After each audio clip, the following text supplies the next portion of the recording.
नमस्कार। जब हम परिश्रम करते हैं और उसका फल आता है तो हमें प्रसन्नता होती है, हमारा सम्मान बढ़ता है। और कभी कभी ऐसा होता है कि हमारे इस परिश्रम की प्रक्रिया में अगर थोड़ी मदद मिल जाए तो सम्मान बढ़ जाता है, आशातीत परिणाम मिलते हैं। माननीय प्रधानमंत्री ने हमारे अन्नदाता यानी कि हमारे अपने किसान की मदद के लिए अनेक योजनाएं शुरू की हैं। लेकिन आज के प्रोग्राम में हम बात करेंगे प्रधानमंत्री किसान सम्मान निधि योजना की। हमारा किसान हमारे लिए फसलें उगाता है, अथक परिश्रम करता है, लेकिन उसकी सफलता और दूसरे बहुत सारे एक्टिविटीज़ पर आधारित रहती है, जैसे कि बारिश का होना, तापमान कैसा है, किसी प्रकार की अकाल वृष्टि न हो जाए, आंधी तूफान अंदर न आ जाए। इन सारे समस्याओं के कारण उसकी सफलता की अनिश्चितता हमेशा बनी रहती है। आज के प्रोग्राम में इस विषय पर बात करने के लिए हमारे साथ एक्सपर्ट्स मौजूद हैं। हम स्वागत करते हैं श्री संजय पाठक जी का। नमस्कार संजय जी, वर्तमान में स्टेट असिस्टेंट नोडल ऑफिसर हैं सहकारिता विभाग में, और साथ में हैं रूपल आदित्य जी, आप टेक्निकल एडवाइज़र हैं डिपार्टमेंट ऑफ कोऑपरेटिव। आपका भी बहुत बहुत स्वागत है। तो संजय जी, जैसे हमने बात की शुरुआत में कहा कि अथक परिश्रम से हमें सफलता मिलती है और फिर हमें सम्मान मिलता है, लेकिन कहीं ना कहीं कुछ चूक रह जाती है और ऐसे में हमें मदद की आवश्यकता पड़ती है। मदद चाहे छोटी हो बड़ी हो, मदद ही होती है। तो किस प्रकार से हमारे माननीय प्रधानमंत्री जी ने किसानों को लाभ पहुंचाने के लिए इस योजना की शुरुआत की? पुनीत जी, प्रधानमंत्री किसान सम्मान निधि योजना के पीछे माननीय प्रधानमंत्री जी का ये सोच रहा है कि किसान के लिए सब कुछ खेती के लिए व्यवस्था करने के बावजूद भी उसकी कुछ ऐसी आवश्यकताएं होती हैं जो खेती के लिए होती है और वो कहीं से उसकी पूर्ति नहीं हो पाती है। आज किसान जब खेती शुरू करता है तो उसके लिए सब्सिडाइज अनुदान पर ऋण उपलब्ध है, केसीसी के लिए केसीसी है। फसल उसकी खराब हो जाती है तो प्रधानमंत्री फसल बीमा योजना है। इस तरह बहुत सारी हमारे अन्नदाता का सम्मान करते हुए, चूँकि किसान अपनी जी तोड़ मेहनत करके अपना परिश्रम और पूंजी उसमें लगा के करता है, लेकिन वो बहुत सारी चीज़ों पे, जैसे अभी आपने बताया, उस पर डिपेंड करता है। तो प्रधानमंत्री जी ने उसकी किसान की जो आवश्यकता है उसके श्रम का सम्मान करते हुए एक छोटी सी उसकी सहायता के रूप में 6,000 रुपये प्रति वर्ष, जो कि 3 किश्तों में 2-2 हज़ार रुपये की 3 किश्तों में दी जाती है, ये योजना लागू की। और उसके पीछे माननीय प्रधानमंत्री जी द्वारा जो घोषणा की गई थी कि सन 2022 तक किसान की आय दुगनी करेंगे, उसमें उसको सहायतार्थ ये योजना। हाँ, लेकिन वही है कि दुगनी का अर्थ ये नहीं होता है कि डायरेक्ट पेड़ पर फल लगा दिया। आपने खाद और बीज के फॉर्म में थोड़ा भी डाला, लेकिन फल आपको दुगना मिलेगा। तो निश्चित तौर पर एक सार्थक प्रयास है ये। जी देखिए, खेती जो है वो तो बीज से फल आता है। एक बीज डालते हैं अपन और हमारे पास 100 फल आते हैं। तो ये भी बिल्कुल किसान सम्मान निधि जो 6,000 रुपये माननीय प्रधानमंत्री जी की इस योजना के तहत दिए जा रहे हैं, ये उसको कई गुना रूप में वापस मिलता है, मिलने का संभावना होती है। जी। सम्मान छोटा हो या बड़ा हो, सम्मान होता है। जी, मुझे याद है स्कूल में मोटिवेशन के तौर पर जब मुझे एक इरेजर और पेंसिल मिलते थे तो उससे कितनी खुशी मिलती थी, कितनी उमंग होती थी, कितना उत्साह बन जाता था कि और अच्छी मेहनत करने और पढ़ने का मन करता था।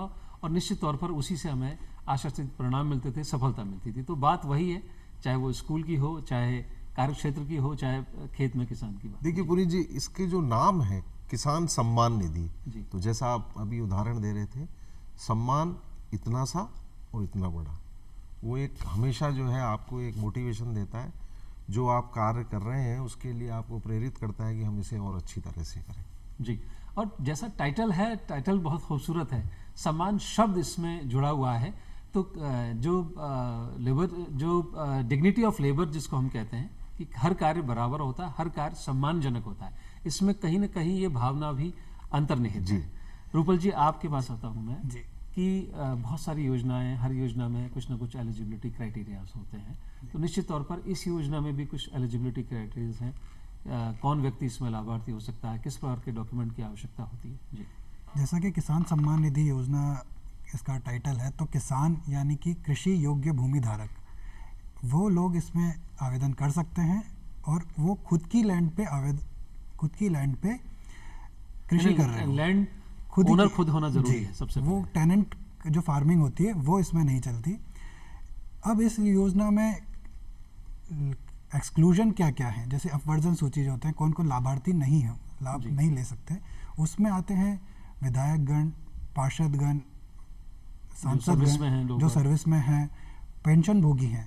लेकिन एक चीज़ मैं मेंशन करना चाहूँगा, इसमें मल्टीटास्किंग स्टाफ या फिर डी कैटेगरी के जो स्टाफ है उनको इसमें इंक्लूड किया गया है। जी इनकम टैक्स पे अगर आप हैं तो आपको इंक्लूड नहीं किया जाएगा, और पेशेवर व्यक्ति जैसे कि डॉक्टर, इंजीनियर, एडवोकेट, इनको इस योजना में पात्रता नहीं यानी है। कि विशुद्ध किसान होना जरूरी है। सबसे पहली जो उसकी मूल आत्मा है कि आप किसान हैं, आपके पास अपनी जमीन है। कॉन्ट्रेक्चुअल फार्मिंग या टेनेंट फार्मिंग जैसा आपने कहा, वो इसमें एलिजिबल नहीं होंगे।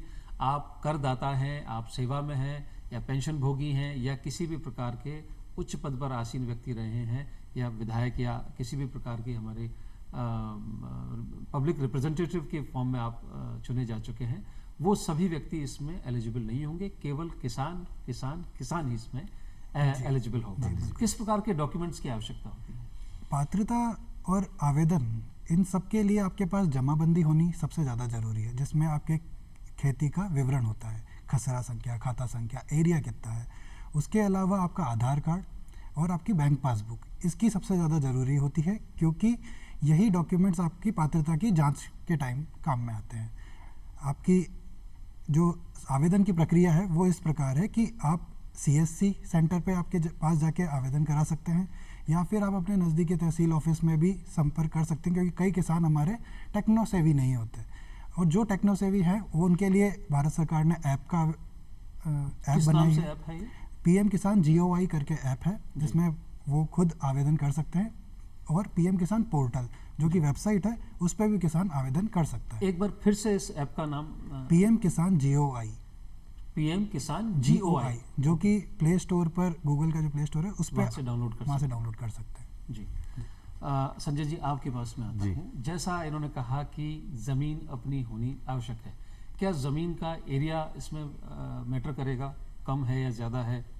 पुनीत जी, जब 11 फरवरी 2019 को ये स्कीम शुरू हुई थी, लॉन्च हुई थी, उस समय प्रारंभिक उसमें केवल लघु और सीमांत किसान को ही इसमें पात्र माना गया था। लघु का मतलब है कि जिसके पास 2 हेक्टेयर तक ज़मीन हो, और सीमांत का मतलब है जिसके पास 1 हेक्टेयर तक ज़मीन हो। तो प्रारंभिक रूप से ये माना गया था, लेकिन उसके बाद माननीय प्रधानमंत्री जी ने बड़ा दिल रखते हुए सभी किसानों को, चाहे वो लघु हो या सीमांत हो या बड़े किसान हो, सभी को इस सम्मान निधि से सम्मानित करने का फैसला किया। और आज की तारीख में सभी किसान जो है, जो भूधारक हैं कृषि भूमि के, वो उसका सम्मान ये राशि जी। तो से बात लाभान्वित हो देखिए, सकते हैं। जिस किसी ने भी ये बात सोची होगी, क्योंकि बात सम्मान की है, वहाँ पर बड़े किसान और छोटे किसान की बिल्कुल भी नहीं है।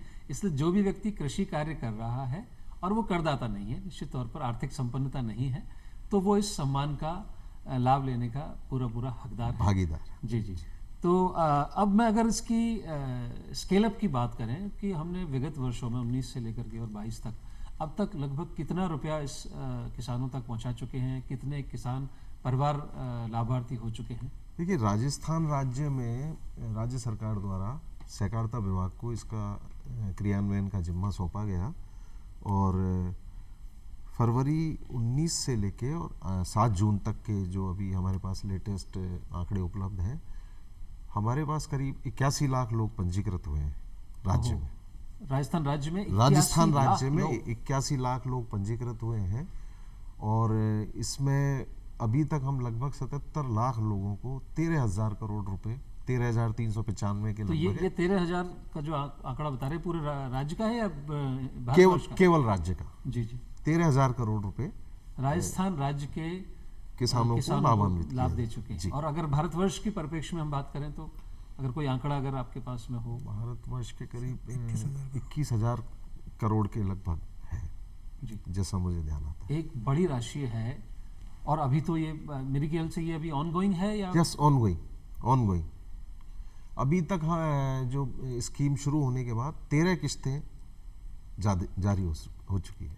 11 जी, अगर हम इन टर्म्स ऑफ वॉल्यूम की, आपने रुपए के तौर पर तो बात कही, नंबर्स की हम बात करें, कोई रफ आइडिया आपके पास हो कि कितने सारे किसानों को अब तक हम लाभ पहुंचा चुके हैं? राजस्थान में हम अभी 76.77 लाख लोगों को लाभ दे रहे हैं अभी फिलहाल, और इसका जो प्रक्रिया है उसमें अभी कुछ पाइपलाइन में चल रहे हैं, कुछ रिजेक्शन में आ गए हैं जो गलती से या किसी वजह से वो पात्र नहीं थे, लेकिन उनको पात्रता के बारे में जानकारी नहीं थी, उन्होंने अपने आवेदन कर दिया, तो सत्यापन के पश्चात यदि वह पात्र पाए जाते हैं तो उनको लाभ नहीं मिलता है।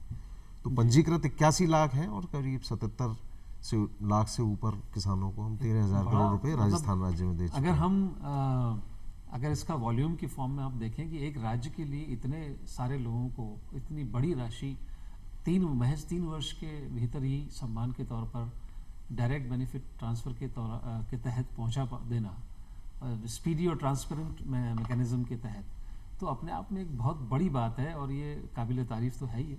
सरकार और सरकार के लोग जिन्होंने इस पूरी प्रक्रिया को पारदर्शिता के साथ में आगे बढ़ाया है। मैं यहाँ आप लोगों से एक बात ज़रूर कहना चाहूँगा, जब हम जन्म लेते हैं तो बहुत सारे डॉक्यूमेंट हमें एसेंशियली बनवा लेने चाहिए, और हम बनवा लेंगे, बड़े होने पे बनवाएंगे, ऐसा कह के टालते रहते हैं, जबकि ई मित्र वगैरह और सारी सुविधाएं आजकल उपलब्ध है, जिसमें सबसे पहला डॉक्यूमेंट है आपका आधार कार्ड। और मेरे ख्याल से जन्म के 2 माह के पश्चात आप बनवा सकते हैं, बनवा सकते हैं, लेकिन वो 5 साल के बाद उसको दोबारा से आपको अपडेट करना होता है, क्योंकि आपकी फिंगरप्रिंट और आपके आइरिस और ये सारा जो सारे बदल जाते हैं। तो वो इतना एसेंशियल डॉक्यूमेंट है कि आपका आधार है, जैसा कि इसका नाम है आधार कार्ड, वैसा आपका आधार है। जैसे आपका अपना नाम है, आप अपना सरनेम रखते हैं जिससे कुल और वंश की बात पता लगती है, वैसे आधार है आपकी यूनिक आइडेंटिटी है, जो आपको ये बात कहती है कि आप भारत के नागरिक हैं। ये आपका कम्युनिकेशन डिटेल्स है, ये मोबाइल नंबर, ये फोटोग्राफ है, सारी डिटेल्स आपकी उस पर उपलब्ध हो जाती है। और फिर शनै शनै आप जब बड़े होते हैं तो आपको पैन कार्ड भी बनवाना चाहिए, राशन कार्ड, और जो भी राज्य सरकार द्वारा जो भी लाभ के लिए जो एसेंशियल डॉक्यूमेंट्स कहे जाते हैं, अगर आप नहीं बनवाते हैं तो आपका ही नुकसान है। भले हो सकता है आपको उस वक्त लग रहा हो कि नहीं मुझे इसकी कोई आवश्यकता नहीं है, या बाद में आवश्यकता होगी तभी बनवाऊंगा, तो ऐसी गलती ना करें। आप शुरुआत में ही जब जैसे इसकी एलिजिबिलिटी किसी भी डॉक्यूमेंट की बनती है, आपको वो डॉक्यूमेंट ज़रूर बनवा लेना चाहिए। रूपल जी, आपके पास में आता हूँ, ये डायरेक्ट बेनिफिट ट्रांसफ़र की प्रक्रिया क्या होती है? कोई भी किसान किस तरह से जुड़ता है और किस तरह से उसके खाते में पैसा आता है? जैसा कि मैंने आपको बताया कि 3 डॉक्यूमेंट जो कि सबसे ज़्यादा ज़रूरी हैं, जमाबंदी, आधार कार्ड और बैंक पासबुक, ये तीनों डॉक्यूमेंट के साथ आप किसान जो है वो आवेदन करता है। आवेदन के पश्चात उसका जो आवेदन पत्र होता है वो राज्य सरकार के जिला स्तर पर जाता है, संबंधित ज़िले पे। संबंधित ज़िले से फिर उसको जो होता है वो तहसील और संबंधित पटवारी को जाता है। पटवारी उसका भौतिक सत्यापन करता है, उसके खसरा संख्या, खाता संख्या सभी का मिलान करता है, पात्रता देखता है। उसके बाद फिर वो वापस तहसीलदार को भेजता है अपनी रिपोर्ट। फिर वही रिपोर्ट जिला कलेक्टर को आती है और जिला कलेक्टर से वापस राज्य सरकार को आती है। राज्य सरकार फिर उस डेटा को भारत सरकार को प्रेषित करता है और भारत सरकार के पास जाकर फिर होता है आधार वेरिफिकेशन और पीएफएमएस वेरिफिकेशन, यानी कि बैंक विवरण का सत्यापन। ये दोनों सत्यापन में अगर किसान पास हो जाता है तो उसके लिए रिक्वेस्ट फॉर फंड ट्रांसफ़र राशि अभ्यर्थना राज्य सरकार के पास आती है। वो स्टेट नोडल ऑफिसर द्वारा साइन की जाती है और वापस भारत सरकार को प्रेषित कर दी जाती है। एक बार आरएफटी या कि अभ्यर्थना प्रेषित होने के बाद फिर बचता है हमारे पास फंड ट्रांसफ़र ऑर्डर, यानी कि एफटीओ। ये जैसे ही ये जनरेट होता है तो ये तय हो जाता है कि यह राशि इस किसान को उसके खाते में हस्तांतरित होगी। फिर एक जैसे आपका ट्राइमेस्टर जैसे ख़त्म होता है उसके बाद फिर वो राशि किसानों के खाते में डीबीटी प्रणाली के तहत उनके खाते में स्वतः ही है। यानी इस पूरी प्रक्रिया में आपको कहीं चक्कर नहीं लगाने, सब उसका हर काम निश्चित व्यक्ति द्वारा किया जाना है, निश्चित समय में किया जाना है, एक निश्चित प्रक्रिया के द्वारा किया जाना है। एक बार आप जब एनरोल हो जाते हैं तो ऑटोमेटिकली डिफरेंट एजेंसीज उसके एग्जीक्यूशन के लिए अपनी अपना व्यवस्था को संभालते हैं। जी, आप कुछ बात जोड़ना चाहेंगे इसमें? मैं ये कह रहा था पुनीत जी कि राज्य सरकारों को ये लिबर्टी दी हुई है कि वो सत्यापन किस हिसाब से कराएं। जी, पीएम किसान योजना है वो पूरी की पूरी टेक्नोलॉजी बेस्ड है। उसमें कहीं कोई आपको किसान भाइयों को जो है ये नहीं है कि कागज़ वहाँ देने हैं या ऐसा करना है, बिल्कुल स्पष्ट है। एक पोर्टल बना हुआ है प्रधानमंत्री किसान सम्मान योजना का, उस पोर्टल पर रजिस्ट्रेशन कराने के लिए 2 रास्ते हैं। या तो आप ई मित्र पे जाके करा लें या आप अपने मोबाइल ऐप से कर सकते हैं, खुद कर सकते हैं। जी। राज्य सरकार के द्वारा कि पात्र व्यक्ति ने, जिस व्यक्ति ने आवेदन किया है वो पात्रता रखता है या नहीं रखता, उसके लिए त्रिस्तरीय सत्यापन की व्यवस्था की है। जैसे ही वो आवेदन करेगा, आवेदन करते ही वो पीएम किसान के पोर्टल पर संबंधित जिला कलेक्टर और तहसीलदार, जो सत्यापन की जो 3 लेयर्स हैं, उसमें नीचे सबसे नीचे पटवारी है, फिर तहसीलदार है, देन जिला कलेक्टर महोदय है। वो उस पे तहसीलदार जी की आईडी पे दिखने लगता है और तहसीलदार जी उसको पंचायत, जो पटवारी के सर्किल्स हैं जो उनको ग्राम पंचायत अलॉटेड होती है, उनको वो दे देते हैं। तो किसान द्वारा जो आवेदन किया गया है, उसने जमाबंदी जो अपलोड की है, उसके आधार नंबर, वहाँ जाके वो उसका सत्यापन करते हैं। सत्यापन करने के पश्चात वो पात्र है तो वो पात्र बताते हैं उनको, और अपात्र है तो अपात्र। उसी के अनुरूप वो तहसीलदार जी के पास जाता है, ऑनलाइन वो वेरिफिकेशन होता है उसका, फिर जिला कलेक्टर महोदय के पास पूरे जिले का आता है और वो उसको सबमिट कर देते हैं, तो वो सीधा पीएम किसान पोर्टल पे दिखता है। पूर्णतः पारदर्शिता है इस काम में, और सत्यापन का जो कार्य है वो सबसे महत्वपूर्ण कार्य है, इसलिए उसमें त्रिस्तरीय सत्यापन की व्यवस्था रखी है। जी, क्या कोई किसान भाई जिसको टेक्नो सेवी नहीं है या कोई त्रुटि हो जाए इस पूरी प्रक्रिया में, तो उसके संशोधन की भी कोई प्रक्रिया है इसमें? देखिए, ऐसा है कि इसमें यदि कोई त्रुटि हो जाती है तो ग्रीवेंस रिड्रेसल के लिए कई प्लेटफॉर्म बना रखे हैं। जी जी। आप किसान जो है सीधा पीएम किसान पोर्टल पे भी जाके अपनी ग्रीवेंस करा सकता है नोट। उसके अलावा हमने राज्य स्तर पे जो हमारी प्रोजेक्ट मॉनिटरिंग यूनिट है, उसमें एक हेल्प डेस्क खोल रखी है जिसका नंबर 0141 672 26 11 1126, सॉरी जी, एक बार फिर से बताएं। 0141 एसटीडी कोड है जयपुर का, 672 1126 नंबर है, और वहाँ हमारी हेल्प डेस्क ऑफिस टाइम में रहती है। वहाँ पे वो जाके अपनी, अगर कोई भी त्रुटि हो गई है तो वहाँ पे अपनी शिकायत है, कोई भी उसकी वेदना है तो उसका हम यथासंभव निवारण करते हैं। और यदि उसमें कोई टेक्निकली कोई मिस्टेक है, मान लो किसी तहसीलदार स्तर से या जिला कलेक्टर महोदय के स्तर से या पटवारी जी के स्तर से कोई दिक्कत है, तो हम उनको वो रिवर्ट बैक करके उनसे कोऑर्डिनेट करके उसको दूर कराते हैं। जी, सच होना और सच दिखना दोनों ही ज़रूरी होते हैं।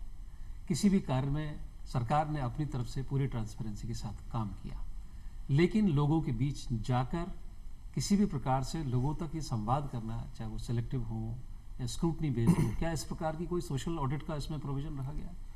देखिए, जैसा मैं अभी आपको बता रहा था कि त्रिस्तरीय सत्यापन है, तो ये मान के चला जाएगा कि पूर्णतः हमने सावधानी बरती है और अपात्र व्यक्ति इस योजना का लाभ न ले, इसकी पूरी पुख्ता व्यवस्था की है।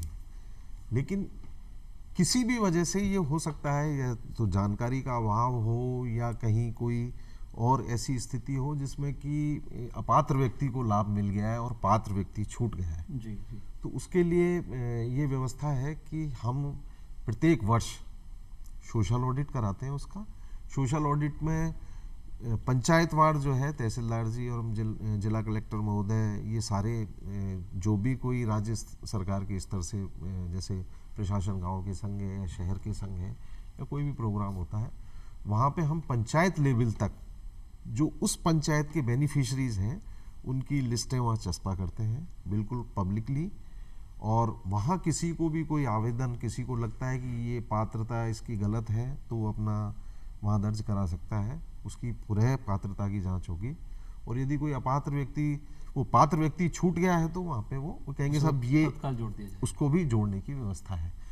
इसके अलावा सोशल ऑडिट तो है ही है, इसके अलावा 10% जो टोटल बेनिफिशियरी हैं उनका हम प्रत्येक वर्ष हर जिले में, हर पंचायत और तहसील रैंडम भी जो है वेरिफिकेशन कराते हैं, रीवेरिफिकेशन कराते हैं। तो आपकी टीम प्रयास ये रहता है कि पूर्ण पारदर्शिता रहे और अपात्र व्यक्ति इससे लाभान्वित ना हो और पात्र व्यक्ति छूटे नहीं। बहुत सुंदर है। अक्सर जब स्केल स्कीम होती है तो इस तरह की शिकायतें आती हैं कि पात्र व्यक्ति रह गया और कोई चतुर सुजान था वो गलत लाभ ले गया, क्योंकि दस्तावेज ही है जी। दस्तावेज, हाँ दस्तावेज से बात आया, जमीन का, अपनी जमीन का होना महत्वपूर्ण दस्तावेज जी। तो क्या इस प्रकार का अभी इस प्लेटफॉर्म पर इंक्लूजन है या आने वाले समय में इस प्रकार के इंक्लूजन की कोई संभावना है कि किसान स्कैन करके अपलोड करे? एक थोड़ा सा तकनीकी इसमें समावेश हो जाता है कि स्कैनिंग का एक प्रोसेस है या स्कैनिंग बाहर से करानी है, प्लस उस डेटा के फैक्चुअल होने की भी संभावना डावाडोल हो सकती है, कोई फिक्टिशियस या फैब्रिकेटेड डॉक्यूमेंट हो सकता है। देखिए, अभी भारत सरकार ने वर्तमान में तो जो व्यवस्था है वो ये है कि उसको अपनी जमाबंदी अपलोड करानी होती है आवेदन के समय। अभी भारत सरकार के निर्देश प्राप्त हुए हैं हमें कि राज्य के जो रेवेन्यू डिपार्टमेंट है जिसके पास लैंड रिकॉर्ड रहता है वो डिजिटाइज्ड है पूरा। जी।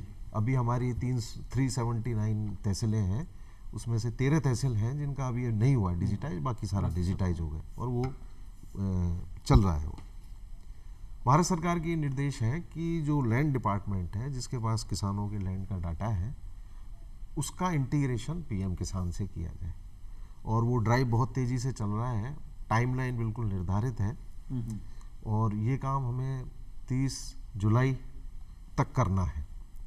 तो उसमें राज्य के विभिन्न विभाग जिसमें रेवेन्यू भी है, एग्रीकल्चर भी है और आपके पीएम किसान की यूनिट है पूरी हमारा, वो भी जुड़े हुए हैं। हम शीघ्र ही ये व्यवस्था होने जा रही है कि किसान को केवल अपना गांव और जो उसकी ज़मीन जो जिसका उसके पास स्वामित्व है, खसरा नंबर वो डालेगा, बाकी डिटेल जो है उसकी नाम और वो ऑटोमेटिक फैच हो, जिसमें वो जो टाइपिंग के समय आवेदन करते समय यदि कोई त्रुटि हो जाएगी तो उसकी संभावना न्यूनतम हो जाएगी। और वो ऐसा होने पर वो चूंकि लिंक नहीं करेगा तो वो वहाँ उस पॉइंट पर ही वो रेक्टिफाई किया उसमें एक पारदर्शिता का भी पॉइंट आता है पुनीत जी कि ये नहीं हो कि किसी व्यक्ति की लैंड का रिकॉर्ड लेके और किसी ने उसको फैब्रिकेट करके और वो लाभ ले लें, तो वो बिल्कुल एकदम सुरक्षित तरीका होगा कि हम लैंड रिकॉर्ड के साथ उसका इंटीग्रेशन पीएम के साथ से करें। कितनी बारीक बात है जो कि अक्सर देखने में आता था कि इस प्रकार की चालाकियाँ लोग करके स्कीम का गलत लाभ ले जाते थे और जो रियल बेनिफिशरीज हैं वो वांछित रह जाते थे। लेकिन हम देखें कि पिछले 5-7 सालों की इस यात्रा में वही लोग हैं, वही व्यवस्था है, वही सोशल सिस्टम है, वही गवर्नमेंट मशीनरीज हैं, लेकिन किस प्रकार से आमूलचूल परिवर्तन हुआ है सोच में, काम करने की शैली में, और जिस गति के साथ हुआ है, कभी सोच भी नहीं सकते थे कि हम इतने कम समय में किसान तक यानी कि एंड यूज़र तक हम इतनी जल्दी पहुंच जाएंगे और उसको जो भी समस्याएं आती हैं या उस लेवल पर जो भी गड़बड़ियां होती हैं उसको कितने आसानी से हम रेक्टिफाई कर पाएंगे। नहीं तो पहले होता था कि भाई किसी भी योजना का लाभ लेना है तो बहुत चक्कर लगाने पड़ते हैं, ये एक बड़ी बात होती थी, इसलिए लोग डिस्करेज होते थे। लोग स्कीम बिचौलियों का, इस डीबीटी का जो सबसे बड़ा लाभ है, जो बिचौलिए मिडलमैन जो है वो वाइप आउट हो गया, ट्रांसपेरेंसी हो गई। और जो मैं हमेशा अपने प्रोग्राम में कहता हूं कि आप सिंगल क्लिक पर हैं सरकार से, आप अपनी बात भी रख सकते हैं, शिकायत कर सकते हैं, सुझाव दे सकते हैं, लाभ ले सकते हैं, कोई भी समस्या हो उसको आपकी बात को रखने के लिए आपके पास डिजिटल सॉल्यूशंस अवेलेबल हैं। तो ऐसे में जो भी लोग अछूते हैं, बचे हुए हैं, भाई जब कभी साइकिल चलाई थी तो पहले कभी साइकिल चलाने भी नहीं आती थी, लेकिन प्रयास किया तो आई गई ना। तो वैसे ही है, आपके पास में ये बड़ी शक्ति दी है, ईश्वर ने आपको इस शक्ति से नवाजा है, इसका सदुपयोग करें। इसको जो भी आपके जीवन को आसान करने के लिए जो सरकार की योजनाएं हैं उनकी इन्फॉर्मेशन लें, न केवल खुद के लिए बल्कि आपकी जिम्मेदारी है दूसरों तक बात को पहुंचाना, संबंधित व्यक्ति तक अपनी बात पहुंचाना। सबसे महत्वपूर्ण बात है, अगर कोई व्यक्ति ऐसा है जिसके पास ये सब सुविधा नहीं है, इन्फॉर्मेशन की एक्सेसिबिलिटी नहीं है, वो ऐसे में क्या करे, वो कहाँ जाए, उसे कैसे इन्फॉर्मेशन मिलेगी? देखिए, राज्य स्तर पे जो इस योजना का जो क्रियान्वयन हो रहा है उसमें स्टेट लेवल पे नोडल सहकारिता विभाग को बनाया हुआ है। बाकी जो फील्ड लेवल पे काम होना है उसमें डिस्ट्रिक्ट जो जिला कलेक्टर महोदय हैं वो इसके नोडल ऑफिसर हैं। इस स्कीम का प्रचार प्रसार करना, पात्र लोगों को जोड़ना, अपात्रों को हटाना, वेरिफिकेशन करना, सही समय पे सही लाभ मिल जाए लोगों को, ये सब जिला कलेक्टर महोदय का की जिम्मेदारी होती है। हम यहाँ से समय समय पर जो भी भारत सरकार से हमें निर्देश प्राप्त होते हैं उनके माध्यम से उनका क्रियान्वयन कराते हैं। पीएम किसान सम्मान निधि अगर आप देखें आज की तारीख में पूरे भारतवर्ष में लगभग 12.66 करोड़ लोग रजिस्टर्ड हैं। और राजस्थान राज्य के संदर्भ में बात करें तो हमारी जो एग्रीकल्चर सेंसस है वो ये कहती है कि टोटल 76.58 लाख जो है वो किसान है जी, और हम 77 लाख को तो लाभ दे रहे हैं। तो आप ये देखिए कि 100% हम कवर हो रहे हैं। अब म्यूटेशन खुल गए, बढ़ गए, नया सेंसस आएगा तब हमें पता लगेगा, लेकिन फिर भी हम आईईसी के माध्यम से प्रचार प्रसार, वीडियो फिल्म्स बनाना, ये बनाना, ये सारा करते रहते हैं पैम्पलेट्स के माध्यम से। जहाँ कहीं कोई भी राज्य सरकार के प्रोग्राम्स होते हैं वहाँ इस योजना का पूरा प्रचार प्रसार करते हैं जी। मुझे लगता है कि हमने इस थोड़े से समय में इस योजना को पूरी तरह से समझने की कोशिश की है। जो जो महत्वपूर्ण बातें हैं वो आप तक पहुंचाने का प्रयास किया है, और कोई भी ऐसा पहलू नहीं है जो अछूता रह गया है। ऑलमोस्ट सारी चीज़ें हमने कवर कर ली हैं, और फिर भी अगर कोई व्यक्ति रह गया है तो अपने मोबाइल पर सर्च करके इस योजना के बारे में विस्तृत जानकारी ले सकता है, या राज्य सरकार के जो भी संबंधित अधिकारी हैं, कलेक्ट्रेट है, वहाँ जा कर के भी आप इस योजना के बारे में पूरी जानकारी ले सकते हैं। मैं दो बात ऐड करना चाहूँगा किसान भाइयों से। मेरा ये अनुरोध है कि अभी तक जो पेमेंट हो रहे थे किसानों को खाते में वो अकाउंट बेस्ड थे। अब भारत सरकार के निर्देश प्राप्त हुए हैं कि वो आधार बेस्ड होंगे, तो कृपया करके आप अपने ई मित्रा केंद्रों पे जाके ई-KYC आवश्यक रूप से करा लें। अगली जो किस्त आएगी वो अगर आपका ई-KYC नहीं हुआ तो नहीं होगी। ई-KYC में किसान भाइयों को कोई बहुत ज़्यादा कुछ नहीं करना है। ई मित्रा केंद्र पे अपना आधार कार्ड ले जाएं, अपनी वो जमाबंदी ले जाएं, और वहाँ पे जाके बायोमेट्रिक करना है जी जी, जिससे तो कि पूरी प्रक्रिया हो जाएगी। और आधार बेस्ड पेमेंट इसलिए किया जा रहा है कि इसमें कहीं किसी के द्वारा कोई गड़बड़ तो नहीं की जा रही कि लैंड होल्डिंग मेरी है और खाता किसी और का है जी जी। तो वो आधार से लिंक होने के पश्चात ये भी सुनिश्चित किया जा रहा है और पारदर्शिता हो जाएगी। तो ये संजय जी बहुत बहुत धन्यवाद आपका। रूपल जी बहुत सारी इंपॉर्टेंट और बेसिक इन्फॉर्मेशन हमारे साथ में साझा की। उम्मीद करते हैं आपको ये प्रोग्राम पसंद आया होगा। आज के प्रोग्राम में बस इतना ही। अगले प्रोग्राम में आपसे फिर नए प्रधानमंत्री जी की किसी नई योजना के साथ फिर चर्चा करेंगे। धन्यवाद, नमस्कार। नमस्कार।